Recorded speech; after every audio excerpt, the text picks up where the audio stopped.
السلام عليكم ورحمة الله وبركاته. إن الحمد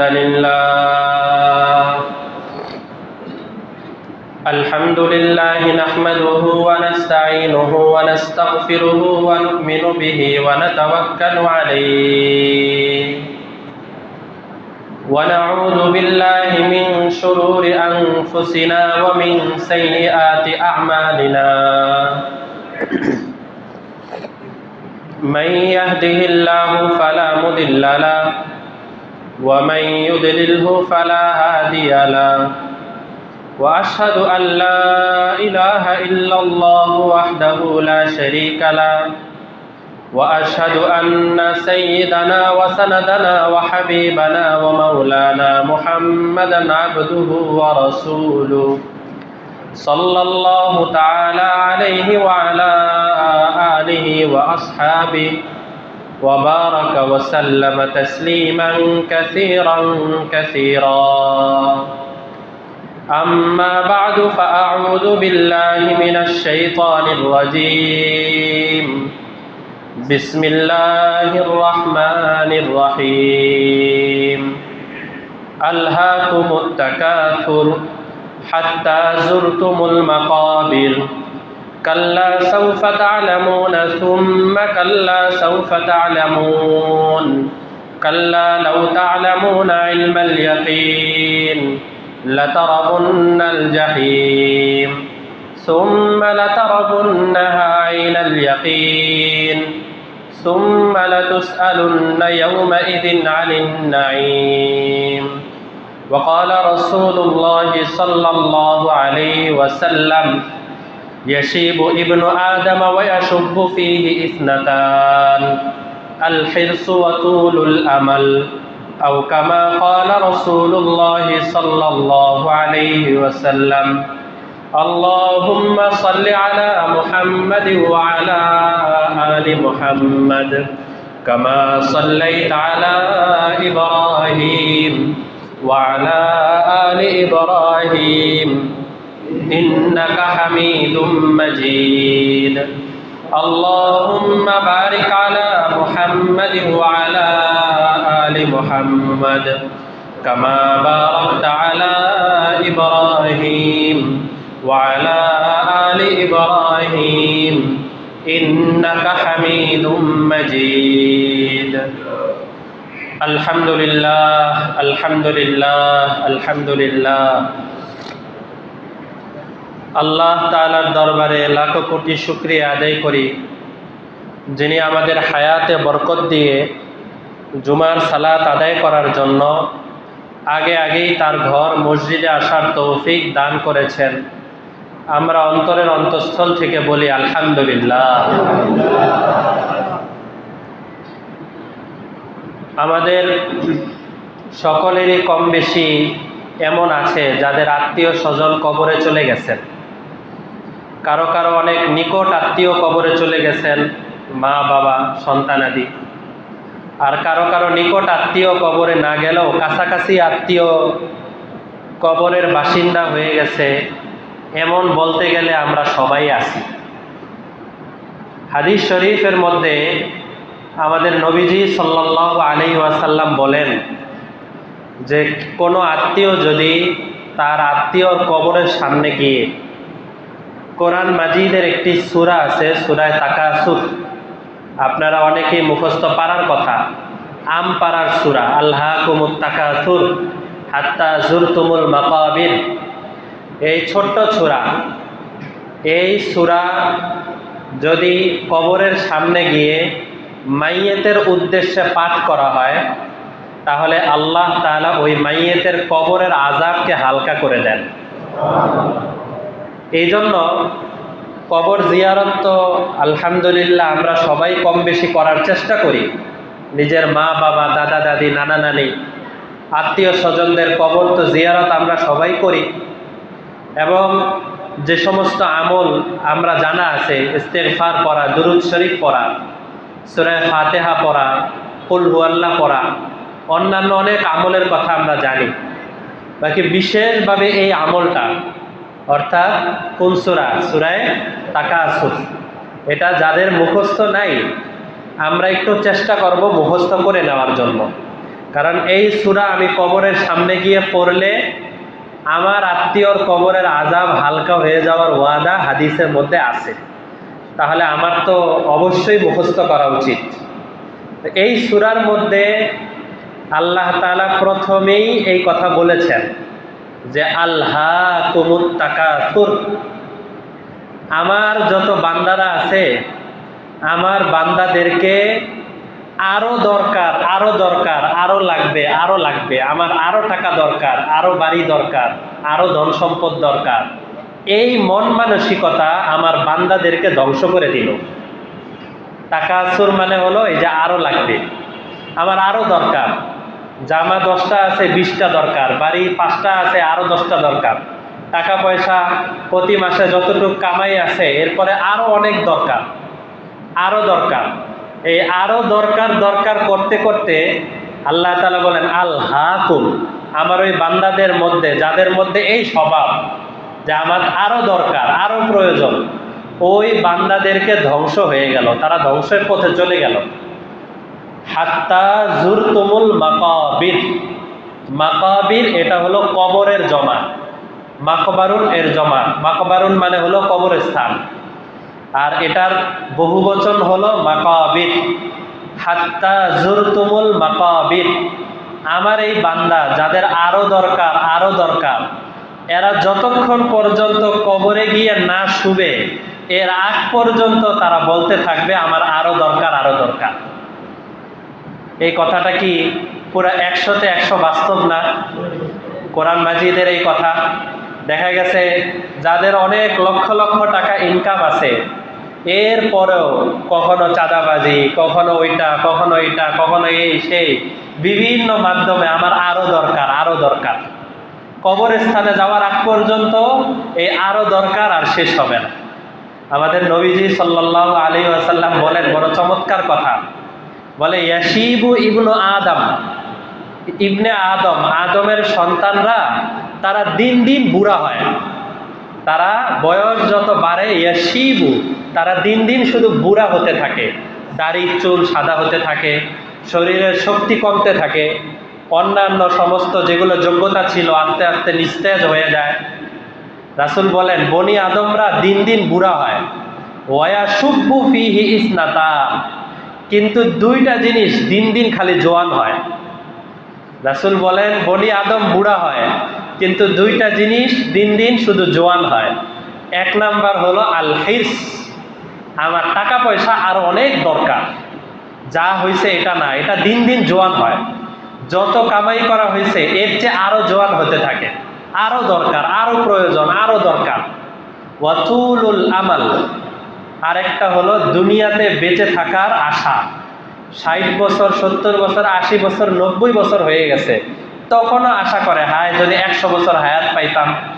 যার 100 বছর হয়ে গেছে সে আশা করে 110 বছর হায়াত পেতাম। 110 বছর যে পেয়ে গেছে 120 বছর হায়াত পেতাম। এই হায়াতের আশা, একটা হলো টাকা পয়সার আশা, আরেকটা হলো হায়াতের আশা। এই দুইটা আশা মানুষের মধ্যে দিন দিন শুধু জোয়ান হয়, অন্য সব বুড়া হয়, আর এই দুইটা আশা দিন দিন জোয়ান হয়। তো সূরা তাকাসুরের মধ্যে আল্লাহ তাআলা এই কথা বলেন যে বান্দাদের এই আরো লাগবে, এই অবস্থাটা তার কবরে যাওয়ার আগ পর্যন্ত বন্ধ হয় না। আল্লাহ তাআলা পরে সতর্ক করে বলেন কাল্লা। কাল্লা এর ব্যাখ্যা আরেকদিন বলেছিলাম যে কোরআন মাজিদে যত জায়গায় কাল্লা আসে, এই কাল্লা শব্দটা আসেই হলো ধমক দেওয়ার জন্য। আল্লাহ তাআলা তার বান্দাদেরকে ধমক দেন, কাল্লা, এই সাবধান হয়ে যাও আমার বান্দারা, সাউফা তা'লামুন, অচিরেই জানবে এই টাকা পয়সা তোমার কি কাজে আসছে। এতটুকু বলেই আল্লাহ থেমে গেলে হইতো। এই একই কথা আল্লাহ পরের আয়াতে আবার বললেন, সুম্মা কাল্লা সাউফা তা'লামুন। একটু আগে বললেন না কাল্লা সাউফা তা'লামুন, আবার আল্লাহ তাআলা কি বলছেন, সুম্মা কাল্লা সাউফা তা'লামুন। এই আবারও সতর্ক করছি, সাবধান, অচিরেই জানবে এই টাকা পয়সা তোমার কি কাজে আসছে। এরপরে আবার একই কথা দেখেন, এই পুরা সূরার মধ্যে আল্লাহ এই একই কথা বিভিন্নভাবে বললেন, কাল্লা লাউ তা'লামুনা ইলমাল ইয়াকিন। এখন তো শুধু মুখে মুখে শুনতেছ যে এই জিনিসগুলো, এই ধরনের অন্যান্য যে সমস্ত দুনিয়ার লোক, এগুলো আমার কোনো কাজে আসে না। কাল্লা লাউ তা'লামুনা ইলমাল ইয়াকিন, ইয়াকিন মানে বাস্তব, অচিরেই পুরা বাস্তবেই বাস্তব জানতে পারবে যে এই টাকা পয়সা তোমার কতটুকু কাজে আসে। ওই একই কথা আবার বলতেছেন, লাতারাবুন্নাল জাহিম। কখন জানতে পারবে? যখন জাহান্নামের আগুনে চলে যাবা, তোমার এই টাকা পয়সা তোমাকে জাহান্নামের আগুনে নিয়ে যাবে, ওই সময় বুঝতে পারবে যে টাকা পয়সা কতটুকু কাজে আসে।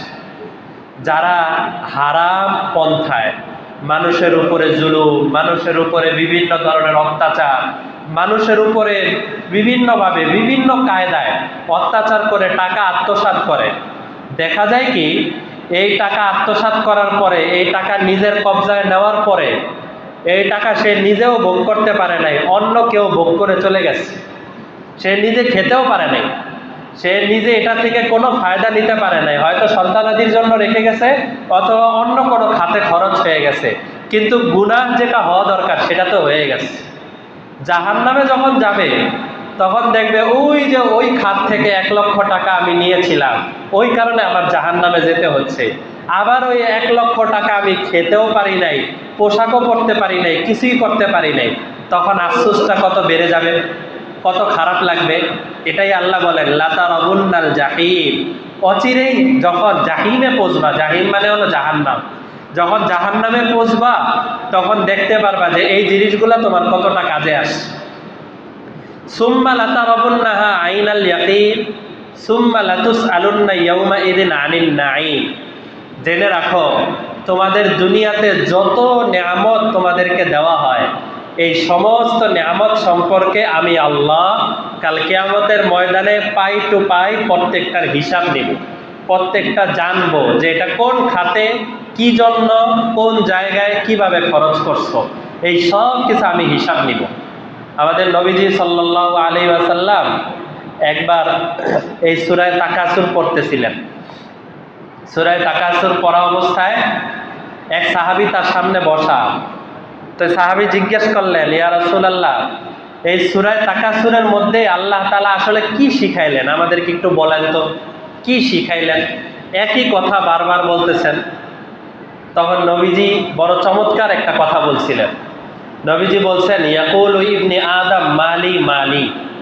বনি আদমরা তাদের সকাল সন্ধ্যার একটা জিকির থাকে, হলো মালি মালি, আমার মাল দরকার, আমার মাল দরকার, আমার টাকা দরকার, আমার টাকা দরকার, আমার জমি দরকার, আমার জমি দরকার, আমার এটা দরকার, সেটা দরকার। সে বলতে থাকে মালি মালি মালি মালি, আমার আরো মাল লাগবে, আরো মাল লাগবে। রাসূল বলেন, অথচ বনি আদমের মাল হইল যে সে তা যে খেয়েছে, সে যা খেয়েছে সেটা, ওইটা হলো তার মাল, সে ফায়দা পাইল। অথবা সে পোশাক পরিধান করলো, সেটা সে পরিধান করতে করতে শেষ হয়ে গেল। অথবা সে যে জায়গায় বাসস্থান বানাইলো, বাড়ি বানালো, সেখানে সে ফায়দা নিল। অথবা সে আখেরাতের জন্য সদকা করে দিল, সে আখেরাতে গিয়ে ওই মাল পাবে। এই কয়েকটা খাত ছাড়া অন্য যত খাতে তার টাকা পয়সাগুলো ব্যয় হয়, ওই টাকা পয়সাগুলো সে আখেরাতে তো পাবেই না, দুনিয়া থেকেও তো পায়নি। ফলাফল কি হবে? আরেকজনের জন্য টাকা কামাই করলো, তাও আবার হারাম পন্থায়, নিজেই কোনো ফায়দা ভোগ করতে পারলো না, কিন্তু আখেরাতে ঠিকই এই মাল কামাই করার জন্য তার শাস্তি ভোগ করতে হইল। সূরা তাকাসুরের মধ্যে আল্লাহ এই জিনিসটাই শিখাইছেন। যদি আমরা নবীজির এই হাদিসটা একটু মাথায় রাখি, হ্যাঁ, এই কথা আগেও আপনাদেরকে বলেছি যে দুনিয়াতে চলার জন্য ধন সম্পদ লাগবে, এটা অস্বীকার করা যাবে না।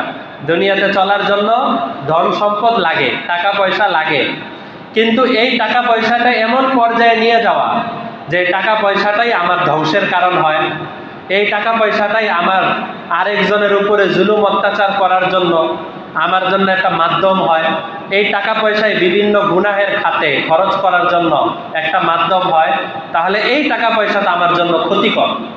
এর চাইতে অল্প টাকা পয়সা থাকবে, তার মধ্যে বরকত থাকবে, এর মধ্যে আরো ফায়দা বেশি।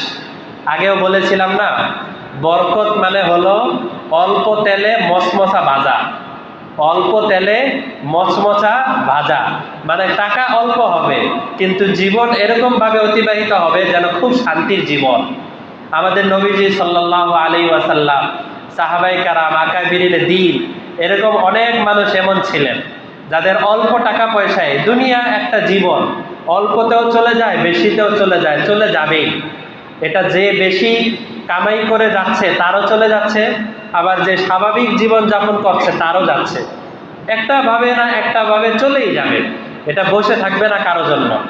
কিন্তু যারা বেশি কামাই করতে গিয়ে বেশি নিজের মধ্যে নেওয়ার জন্য আরো বেশি, আরো দরকার, আরো দরকার, এক পর্যায়ে হারামের দিকে চলে গেল, এটা তো বড় মারাত্মক বিষয়।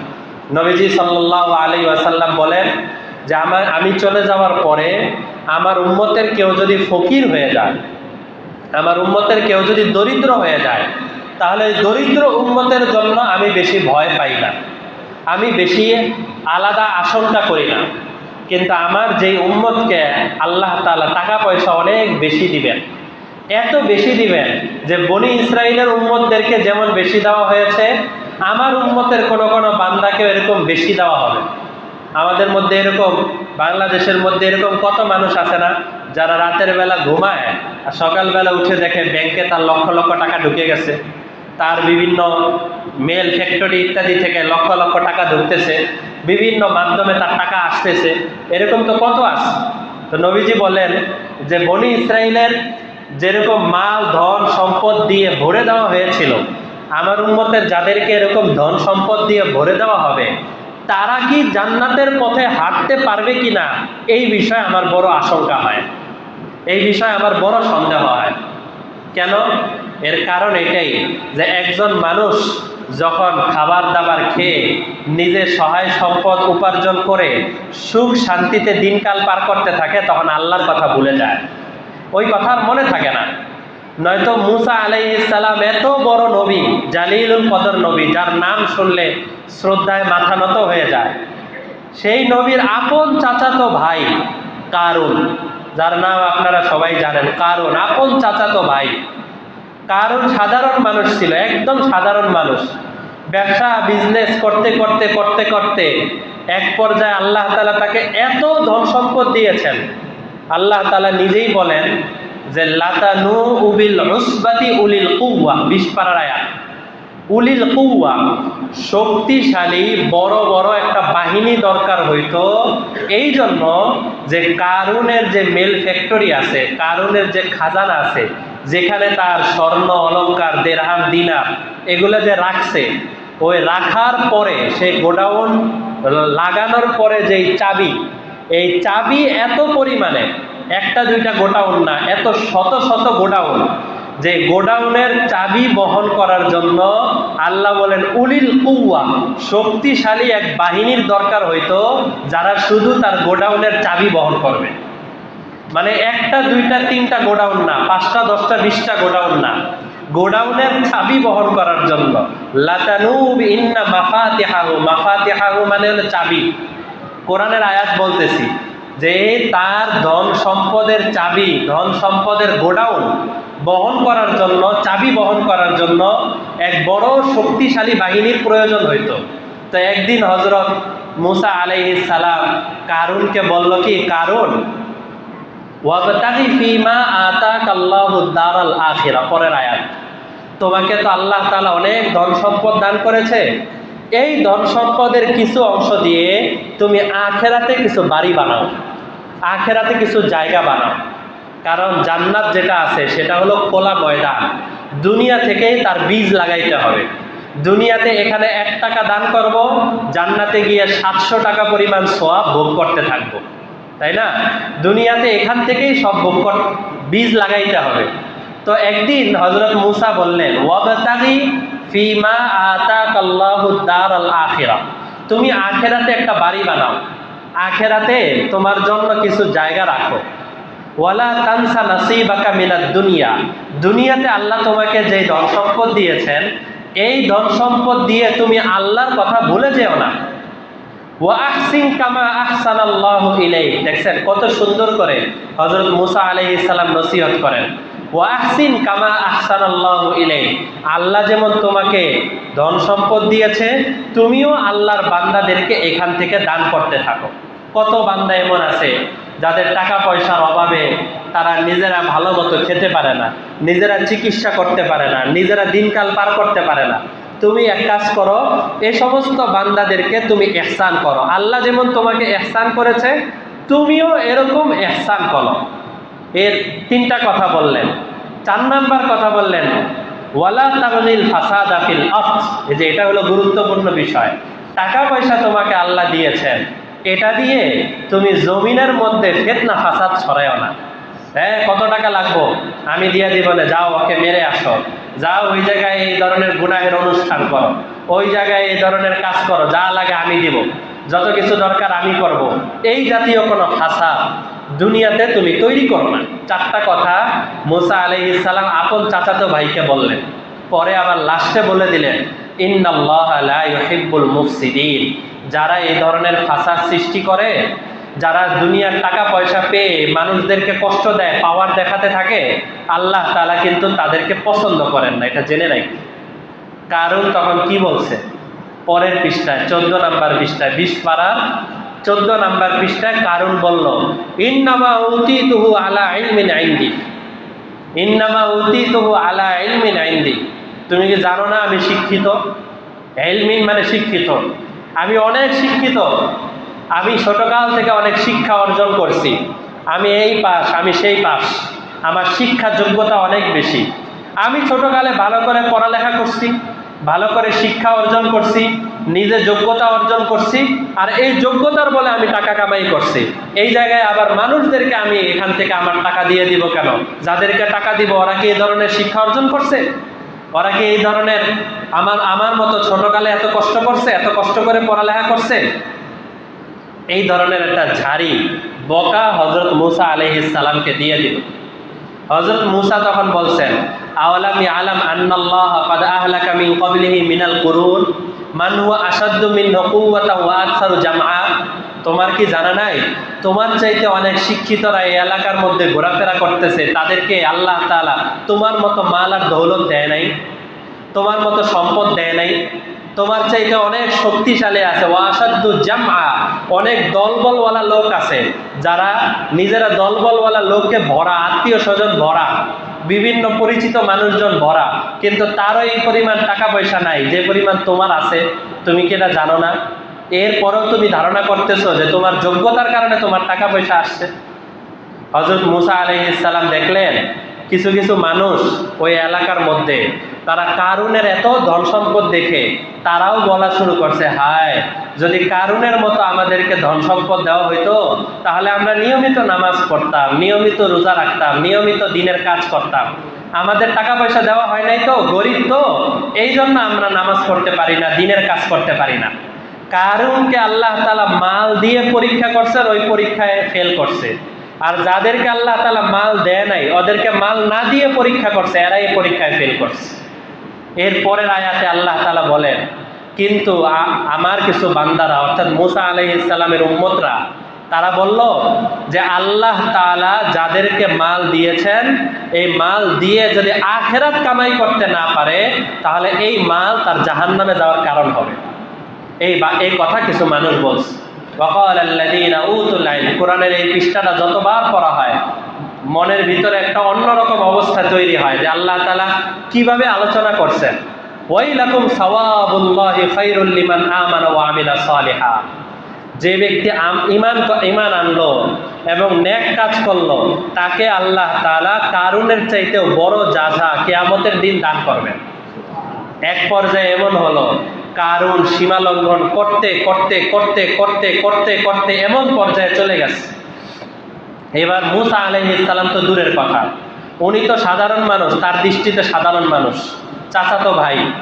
অন্য যত বড় বড় টাকাওয়ালা মানুষ আছে, যত বড় বড় এই পাওয়ারওয়ালা বিভিন্ন ক্ষমতাওয়ালা মানুষ আছে, তাদেরকেও সে এখন আর গণায় ধরে না। পুরা এলাকা, পুরা দেশ, পুরা জাতি, সব জায়গার মধ্যে কারুনের কানে কোনো খবর আসলেই এক কথা বলে, দেখে দেব, আমার তো গোডাউন আছে, আমার তো ধন সম্পদ স্বর্ণ অলংকার এগুলো তো আছেই, দেখে দিব কি হয়। এই একটা অবস্থায় যখন চলে গেল, আল্লাহ তাআলা পরে বলেন ফাখাসাফনা বিহি ওয়া বিদারিহিল আরদ, আমি একদিন ঘোষণা দিয়ে দিলাম, আমার জমিনের উপরে দাঁড়িয়ে দাঁড়িয়ে সে আমার বান্দাদের উপরে এত জুলুম অত্যাচার করছে, আমার জমিনের উপরে দাঁড়িয়ে দাঁড়িয়ে এইভাবে হারাম কাজ করছে। আল্লাহ তাআলা বলেন ফাখাসাফনা বিহি, জমিনকে আমি হুকুম দিলাম, জমিন তুমি হা করো। এই জমিন, পুরা ভূপৃষ্ঠ জমিন বড় করে হা করছে। প্রথমে তার এক একটা গোডাউন, তার এক একটা বড় বড় বিল্ডিং, বড় বড় বাড়ি, ধন সম্পদ যা আছে আস্তে আস্তে আস্তে আস্তে জমিনের নিচে চলে যাচ্ছে। যেতে যেতে যেতে যেতে যেতে যেতে নিচে চলে যাচ্ছে তো যাচ্ছে, চলে যাচ্ছে তো যাচ্ছে, কোনোভাবেই আর তাকে হেফাজত করা গেল না। আল্লাহ বলেন এক পর্যায়ে এই জমিন হা করে যখন পুরা ধন সম্পদ সব নিজের পেটে নিয়ে নিল, এরপরে কারুন যেখানে দাঁড়ায় আছে, কারুন যেখানে দাঁড়ানো সেখানে জমিন হা করছে। এবার কারুন ভিতরে যাওয়া শুরু করছে। ওই সময় ওই কারুনের দলবলের একটা চিত্র দেখা গেছে, সেই চিত্রটা আল্লাহ বলছেন ফামা কানা লাহু মিন ফিআতি ইয়ানসুরুনাহু মিন দুনিল্লাহ, আল্লাহ তাআলা ছাড়া এতদিন যারা তার শরীর আদর করত, শরীর টিপে দিত, বাদশা বাদশা বলে বলে তাকে আদর করত, সর্দার সর্দার বলে বলে তাকে সালাম দিত, এই যত দল বল আছে এরা সবাই ওই দিন তারে ছেড়ে, এলাকা ছেড়ে পালিয়ে গেল, দূরে চলে গেল, কেউ তার সাহায্যের জন্য আসে নাই। এটা আমরাও দেখতে পাই, দুনিয়ার ক্ষমতাধর মানুষরা যারা একসময় ক্ষমতায় থাকে তখন তার আশেপাশে অনেক মানুষ ভিড় করে থাকে, যখন ক্ষমতা চলে যায় এবার কেউ সালামও দেয় না, বরঞ্চ আগে যে ভিড় করে থাকতো ওই পরিচয়ের কথাও প্রকাশ করে না, যা তার সাথে আমার পরিচয় ছিল। আল্লাহ বলেন ওয়ামা কানা মিনাল মুনতাসিরিন, কেউ তার সাহায্যের জন্য এগিয়ে আসলো না, সে নিচে চলে যাচ্ছে। আর মূসাকে বলতেছে মূসা, মূসা আমাকে বাঁচাও, মূসা আমাকে বাঁচাও, মূসা আমাকে বাঁচাও। যতবার মূসা আমাকে বাঁচাও বলে, মূসা আলাইহিস সালামের কি এই ক্ষমতা আছে তাকে বাঁচাতে পারবে? এই ক্ষমতা নাই। আমাদের নবীজি সাল্লাল্লাহু আলাইহি ওয়াসাল্লাম বলেন মানুষ গুনাহ থেকে মাফ চাইতে থাকলে আল্লাহ তাআলা তাকে মাফ করে দেন। একটা বুঝ আসছে যে আমার গুনাহ হয়ে গেছে, আমার মালের দ্বারা বড়াই হয়ে গেছে, আমার অহংকার হয়ে গেছে, আল্লাহর কাছে যদি মাফ চেতে থাকে, কামনা করতে থাকে, আল্লাহ তাআলা তাকে মাফ করে দিতে থাকেন। কিন্তু যদি এমন কোনো আযাব চলে আসে যে আযাবের কারণে আল্লাহ তাকে ধ্বংস করে দিতে চান, এরপরে যদি সে মাফ চায় তাহলে ওই মাফ আল্লাহ কবুল করেন না, ওই তওবা আল্লাহ কবুল করেন না। মৃত্যুর সময় চলে আসছে, তাকে আল্লাহ তাআলা এমন কোনো এক আযাব দিয়েছেন যে আযাবের কারণে তার আলাদাভাবে মৃত্যুর সময় ঘনিয়ে আসছে। এই সময় যদি আল্লাহ তাআলার কাছে মাফ চায় তাহলে ওই মাফ আল্লাহ তাআলা কবুল করেন না। ঠিক কারুন আল্লাহর কাছে মাফ চাচ্ছে, মূসা আলাইহিস সালামরে বলতেছে মূসা আমাকে বাঁচাও, মূসা আমাকে বাঁচাও। হযরতে মূসা আলাইহিস সালাম তো কিছুই করতে পারেন না, বরং উনি আরো বদদোয়া করলেন, বললেন এই জমিন তুই কারুনকে ধর, আরো ধর, আরো ধর। যখন এই পুরা জমিন গিলে ফেললো, মুহূর্তের মধ্যে পুরা কারুনের এলাকা, তার গোডাউন, তার ধন সম্পদ মাটির নিচে পরিষ্কার হয়ে গেল। আল্লাহ তাআলা হযরত মূসা আলাইহিস সালামকে বললেন মূসা, কারুন যদি একবার আমাকে চিৎকার করে বলতো আল্লাহ আমি যা ভুল করছি সব কিছু থেকে মাফ চাই, তাহলে আমার রহমতে এত জোশ আসতো যে তুমি তো ওকে মাফ করো নাই, কিন্তু আমি ওকে মাফ করে দিতাম, আমি ওকে ক্ষমা করে দিতাম। বুঝানোর উদ্দেশ্য ভাই যে আমাদের মধ্যেও পাপী, গুনাহগার, নাফরমান, অহংকারী এই জাতীয় কত ধরনের গুনাহ আমাদেরও তো হয়ে যায়, আমাদেরও হতেই আছে। আমরা যদি এই দুনিয়ার বাস্তবতা যতদিন পর্যন্ত না বুঝবো, যে দুনিয়ার বাস্তবতাটা আসলে কি। এটা যে 60 বছরের জীবন, এরপরে যে আর জীবন না। আমি আমার ফ্যামিলির চক্করের মধ্যে পড়ে, আমার নিজের যুগের চাহিদার মধ্যে পড়ে আখেরাতকে আমি বরবাদ করে দিছি। এই জিনিস যতদিন আমার পর্যন্ত বুঝে না আসবে, ততদিন পর্যন্ত আমি হেদায়েতের পথে উঠতে পারবো না। রাসূল বলেন যে দুই পাহাড়ের মাঝখানে যে জায়গা থাকে, এই জায়গার নাম হলো উপত্যকা, ওয়াদি। আরবিতে বলা হয় ওয়াদি, বাংলায় বলা হয় উপত্যকা। যদি কোনো বনি আদমকে দুই পাহাড়ের মাঝখানে যে উপত্যকা আছে, এই উপত্যকা পরিমাণ স্বর্ণের মালিক বানায় দেওয়া হয়, যে যাও এই উপত্যকার মধ্যে তোমাকে যত স্বর্ণ আছে সব স্বর্ণ তোমাকে দিয়ে দেওয়া হলো, তুমি এগুলার মালিক হয়ে গেলা। বনি আদম তার পরের দিন বলবে, হায়, আমার যদি আরেকটা উপত্যকা পরিমাণ স্বর্ণ দেওয়া হইতো তাহলে আমি আরো ভালো হয়ে যেতাম। নবীজির এই কথা পুরা শতভাগ বাস্তব না? শতভাগ বাস্তব। যে যত বেশি মানুষের ধন সম্পদ হয়, লক্ষ লক্ষ টাকা ইনকাম আছে, তারপরও তার আরো লাগে। কি জন্য? দুনিয়ার বাস্তবতা সম্পর্কে তার জানা নাই। কিন্তু সাহাবায়ে কেরামের মধ্যে এমন ছিল যে তারা এই বাস্তবতাটা বুঝে ফেলছিলেন। আমাদের নবীজির সোহবতে, আমাদের নবীজির সংস্পর্শে তারা এই বাস্তবতাটা বুঝতে পারছিলেন। আমাদের নবীজি একদিন বাসার থেকে বের হয়েছেন। বের হওয়ার পরে দেখেন আবু বকর রাদিয়াল্লাহু আনহু দাঁড়ানো, হযরত ওমরও দাঁড়ানো। আবু বকর বললেন, ইয়া রাসূলুল্লাহ, ক্ষুধার জ্বালাতন, ক্ষুধার জ্বালা আমার মধ্যে এত বেশি যে বাসার মধ্যে এমন কোনো কিছু নাই যে জিনিস দ্বারা আমি ক্ষুধা নিবারণ করতে পারবো। এই জন্য বের হয়েছি যে বাহিরে কোনো কিছু পাওয়া যায় কিনা। দেখেন কি পরিমাণ ক্ষুধার জ্বালার কারণে বাসার থেকে বের হয়েছেন। হযরত ওমর বলতেছেন, ইয়া রাসূলুল্লাহ, আমার অবস্থাও ঠিক এরকম। ক্ষুধার জ্বালা এত বেশি যে বাসায় কোনো কিছু নাই, আর টাকা দিয়ে কোনো কিছু কিনবো এই পরিমাণ সামর্থ্য আমার নাই। এই কারণে বাহিরে বের হয়েছি যে কোনো কিছু কি আমার পাওয়া যায় কিনা দেখি। আমাদের নবীজি বললেন, আবু বকর, ওমর, তোমরা তো তোমাদের কথা বললা, আমিও বাসার থেকে বের হয়েছি এজন্য যে আমার ক্ষুধা এত বেড়ে গেছে যে আর টিকতে পারতেছি না, দেখি বাহিরে গেলে কোনো কিছু পাওয়া যায় কিনা। তিনজন মিলে, দেখেন পৃথিবীর মধ্যে সর্বশ্রেষ্ঠ মানুষ, যাদের চাইতে শ্রেষ্ঠ মানুষ এই পৃথিবীতে আর হতে পারে না, আমাদের নবীজি, আবু বকর, ওমর, তিনজন একত্রিত হয়েছেন। কেন? বাসার মধ্যে কিছু নাই আর এমন কোনো টাকা নাই যা দ্বারা কিছু কিনতে পারে। নবীজি বললেন যে আব্দুল্লাহ, এক সাহাবী আছে, চলো আব্দুল্লাহর বাসায় যাই, সে তো অনেক মেহমানদারি করে। তো তিনজন মিলে হযরত আব্দুল্লাহর বাসায় গেলেন। বাসায় যাওয়ার পরে হযরত আব্দুল্লাহকে বললেন যে আব্দুল্লাহ, আমরা তো ক্ষুধার্ত, কোনো খাবার দাবার আছে নাকি? ইয়া রাসূলুল্লাহ, অবশ্যই। কি বলেন, ক্ষুধার্ত, আপনার খাবার দাবার তো অবশ্যই আছে। উনি হালকা খেজুর, কিছু পনির আর কিছু খাবার দাবার ছোট যা আছে এগুলো সামনে, নবীজির সামনে দিলেন, সাহাবীদের সামনে দিলেন। দেওয়ার পরে উনি একটা ছুরি বের করলেন। নবীজি বলেন, কি ব্যাপার, ছুরি নিয়ে কোথায় যাও? বলে, আমার একটা বকরি আছে, বাসায় আর কিছু নাই। আপনাদের মতো এত বড় মেহমান আমাদের বাসায় আসছে, আমি চাই ওই ছুরি দিয়ে এই বকরিটাকে এখন জবাই করে ফেলতে, এবং এই গোশত আপনারাই খাবেন, এরপরে আমারও আর কিছু থাকবে না। নবীজি বললেন, আচ্ছা ঠিক আছে, যাও। তো উনি বকরি জবাই করে আসছেন। আসার পরে পাক করতে দিছেন, রান্না করছেন। রান্না করার পরে নবীজির সামনে দিলেন, হালকা খেজুর খাইলেন। খেজুর খাওয়ার পরে আর এই বকরির গোশত থেকে কিছু গোশত খাইলেন।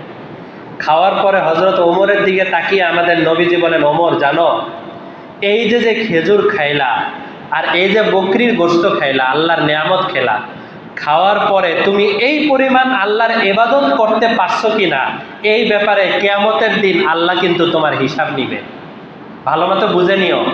হযরত ওমর বলেন, ইয়া রাসূলুল্লাহ, এত ক্ষুধা নিয়ে এরপরে এসে একটু খাবার পেলাম, এরও হিসাব দিতে হবে? তখন হযরত রাসূল সাল্লাল্লাহু আলাইহি ওয়াসাল্লাম বললেন, সূরা তাকাসুর তুমি পড়ো নাই? সূরা তাকাসুরের শেষ আয়াত কি বলো?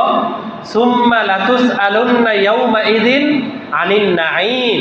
তোমাদেরকে আমি যত নিয়ামত দান করি, প্রত্যেকটা নিয়ামতের জন্য তোমাদের হিসাব নেওয়া হবে যে এই নিয়ামত তুমি ঠিক জায়গায় খরচ করছো কিনা।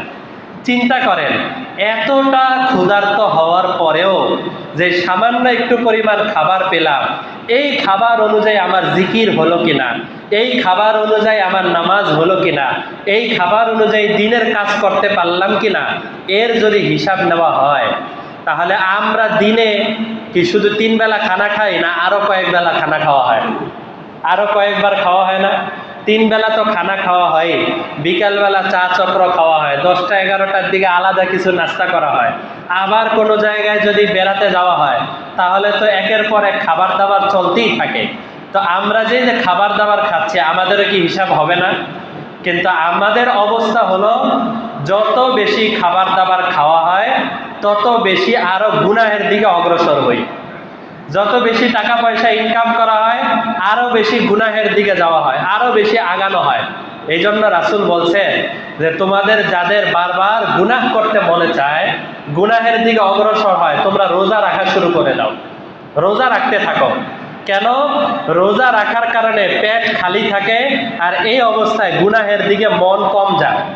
রমজান মাসে আসরের পরে যখন ইফতারের সময় ঘনিয়ে আসে ওই সময় কি গুনাহ করতে মনে চায়?